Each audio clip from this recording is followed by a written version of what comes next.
Good evening. I'd like to welcome everybody to the February 6th River Falls Planning Commission meeting. First thing we'll do is stand and say the Pledge of Allegiance.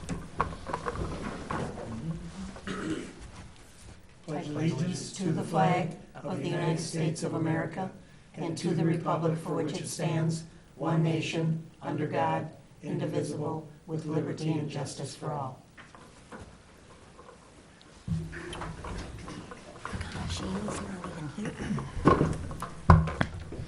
Okay, can we get the roll call, please? Moody. Here. Reese. Here. Tolan. Here. Morissette. Here. Kiesel. Here. Woolsey. Here. Okay, next we have approval of the minutes from the January 2nd meeting. I so move. Second. All in favor? Aye. Opposed?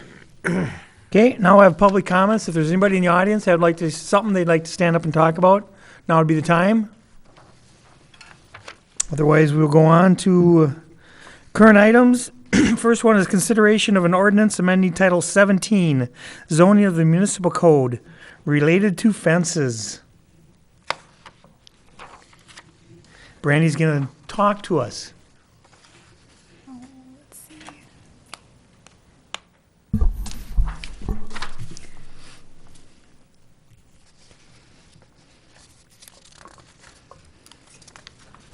Sorry, I forgot what button to push here. Well, I had the graphic for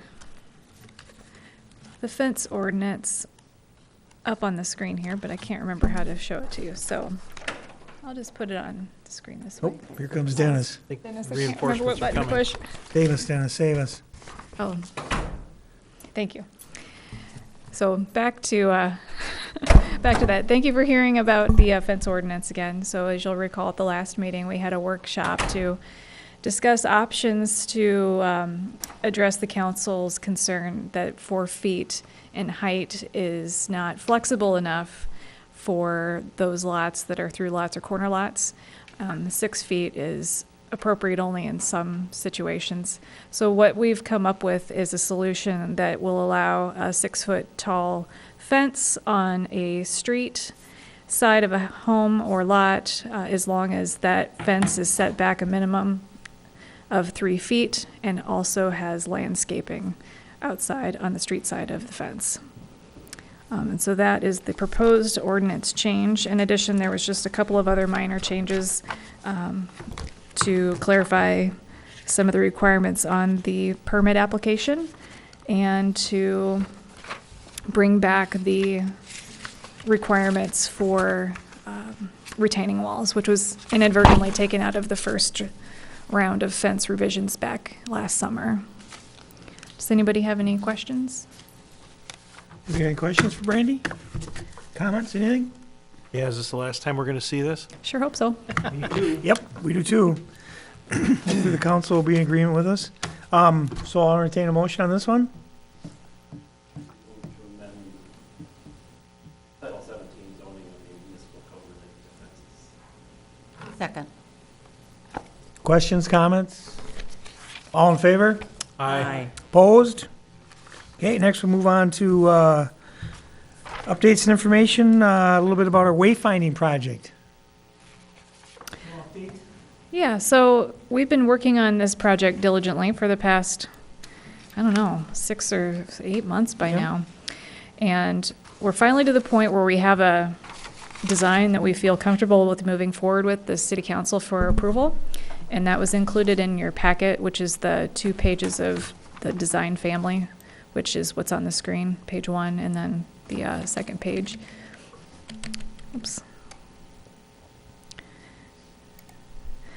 And we are still working on the final kinks to the actual documents with Guide Studio. So they're going to be delivering a revised map that includes the locations of every single sign within the community and the phasing plan. But we've got a general idea of what the number of signs will be and the estimated costs and the number of phases that we intend to do. In general, I think the the wayfinding signage that's before you is going to be the top priority prior to the building facility signs and the park signs. Those will probably come in year 2 or 3. Does anybody have any questions? I could ramble on a bit more about this. So can you just refresh my memory as far as how we gonna phase everything in? Is there's, I know you just said something about it too, but what are the more important signs we're gonna put up first? The signs that are going to get the visitor and the first-time person in the Okay. community from point A to point B. Okay. So the directionals, they're kind of hard to see. Maybe I can zoom in a little bit to give you an idea of what those look like. What? So this would be like a Trailblazer, the one that says River Falls with an arrow next to Okay. it. So those will be, you'll see like Glen Park this way, or the, UWRF this way, Okay. kind of Trailblazer. Okay. Then the. And do we have we kind of figured out locations The- for yep, everything? So we'll have a map with locations? yep, that will Okay. be included in the council packet. It's kind of a large format map, and it's more than an update kind of a thing. It's something that I've been reviewing pretty and very in Okay. depth to make sure that everything is accounted for appropriately. Oops. I like the look of the signs. What do you guys think? They're very Yeah, I think attractive, Really nice. I do. yeah. Yeah. Classy and very attractive. The Yeah. cost for these, you've got a rough estimate, or? Roughly, I don't know how comfortable I feel sharing that right now, just Okay. because I don't have the exact numbers, and I got to send it back to them to Okay. give me some revisions. And also, I think their estimating is pretty high based on what our Terry Kuslik has said, and from our sign manufacturers that we've used in the past for the metal type signs. Okay. So we'll see what it turns out to be in reality, but the phasing plan and the estimated budget will be included in the council packet when that goes forward to them for review. And funding for that is already in the budget? Funding for that is partially in the budget, I think, for 2018. It's already in the capital improvement program. So I believe staff is working on the next 2-year CIP, so that will be included in those Okay. And documents. it's likely to be layered in. Yeah. A couple of signs a year, a couple of gateway signs first, maybe, or maybe the recommendation is the directional signs first, then the gateway signs, but Hmm. I would envision probably a 3 to 4 year, maybe longer. I would say at least 3, probably 4, Yeah. maybe more, depending on the Cost. quality of the signs that we have out there now and the need or the desire to change them out. The example would be the trail signage for the Kinney Trail System. We've got a sign for those in this package, but those are fairly new, and I don't know that we need to rip them out right away. It's not going to be one of those things that's going to help aid the visitor getting from point A to point B. It's just more of an aesthetic thing. And last question, what is the material makeup of these? Do you have any idea at this point, or? It depends. So what you're looking at here, the gateway sign that says Welcome to River Falls on the left, that's concrete with stone, and then there's like this Mesh, rebar. mesh, rebar kind of thing. These, Oh, nice. Like a river. the smaller one is going to be a metal, and I think it has like the black part around it is an added frame to it, which I just learned this week. But the So- ground standing ones are a concrete and stone, more or less? Yeah, there's actually going to be, I think, 5 of these gateway signs. The City Hall sign is the only sign like that. And then there's going to be similar signs to the City Hall one that will be for the industrial parks. Mhm. And then the rest of the building signs will look like this wastewater treatment, because those are more out of the way kind of buildings that don't have visitors. And then Hoffman, DeSanctus, and Glen Park will have the fancy stone sign, and then the rest of the parks will have something that looks more like this one, Heritage, without the parking on the bottom of it. And then Glen Park will also have We're broke just buying park signs. Mm-hmm. Glen Park will have these river access signs, which I think are kind of nice, that show you, where to go, put your canoe and kayak in, and it reminds you that you're in a community that has a Class 1 trout stream, which I think is kind of cool. So how would a sign like that weather? I mean, what's the life expectancy of a sign like that? I don't have the answer to that, but I would imagine it's probably in 20-plus years. I can check on that. Brandy, They're durable and Yeah. for an extended period of time. Guide Studio did the designs and helps with placement and everything, but they do not manufacture them. So those things are yet to be determined. They have guidelines for manufacturing, like what they recommend the materials are. But that is up to the city yet, right? Right. So one of the package, the plan pieces is the design specification, which goes into extreme detail about what each one of these signs looks like, down to the font and the color and the materials and the fasteners and all of that stuff. And then they're also giving us a bidding package that we can give to our Public Works entity, and they can put it out to bid for us to get the sign manufacturers a sense of what it will actually cost. Determined yet. So this is just the design phase, and Right. then we have Design and call- placement, Okay, because they worked a lot on placement.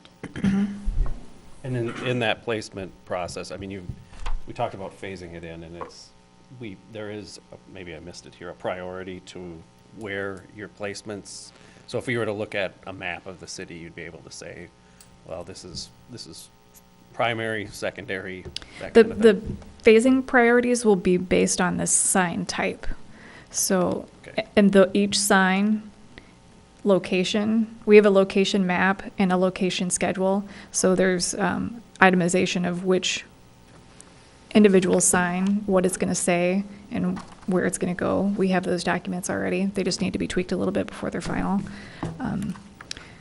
But the signs that look like this, the ones that get you from point A to point B, those are going to be your first priority. And then the Glen Park sign, because that is coming online here in the next year or two. Okay. It'll all be forthcoming in the council package. So it's staggered throughout annual budgets. Yep. That goes back to what you said. Yeah. I don't think it's built into the budget yet. No. It's gonna get built into the next. I I think think the only there thing we is. had in this, is there some in there? There is some. I don't remember the exact amount, but there is definitely some for implementation in 2018. Oh, okay, I'm sorry. I thought all we had built in there was the 400 for the study and the design work and the, Oh, are you talking about Glen Park? no, For it this, was for this. Binding altogether. Okay. Yeah. Yes, there is some money in the 2018 capital improvement budget for some of the sign implementation. Okay. Yep. Anybody else have any more questions? I've got another, I guess, a comment, or one of the things that I was excited about having this do was reduce the clutter of other signs in town, the signs that certainly are not consistent through town. You know, they might be signs that got put up for whatever reason. But I'm wondering what our plan is to go through and strategically take down signs that try to be directional or try to be something, but we just don't need them anymore, so we can get some of that sign clutter out. Yep, that's on our to-do list. So staff from my department went the past couple of months and did an inventory of every such sign in the community. Not the transportation-related signs like the no parking. We didn't include those, Yeah, but those we need to keep, yeah, I get all of that. those type of directionals and the park signs, we took an inventory of those. So we're going to be working with Public Works to figure out what is the phasing schedule and which of those can come down immediately. Maybe not all of them need to come down, because there's some park signs that I have a question about that probably those need to stay, that say what the park hours are and the rules are. Dog waste signs. Mhm. Do we need to have those everywhere? They're very prevalent in the community, but I'm sure that people would be upset if we took them all out. So we'll be prioritizing that as well. Okay. Anybody else? I guess to that point, there might be, these are great signs to give you a very basic placement of a place. But then if you have to have those kind of instructions, you'd probably want to have a complementary or kind of a generic sign that has those instructions for parks and the public that complements this design. So when you have to affix it because you're having an issue where you need to remind people of things and you have to kind of, in a makeshift way, apply it to a sign, it looks nice. So Right. so I don't know if that's something, because I know the city makes signs. Right. So you'd want to have complementary fonts, or at least generic enough so it doesn't look too out of place, I imagine. I think the first priority is to figure out which ones are really needed and to, if we need to keep them, make sure that they're in place in a not haphazard way so that there's some uniformity with the signage in the community because they're all over. And maybe they can be all on one pole as opposed to multiple. So this is the first phase, for sure.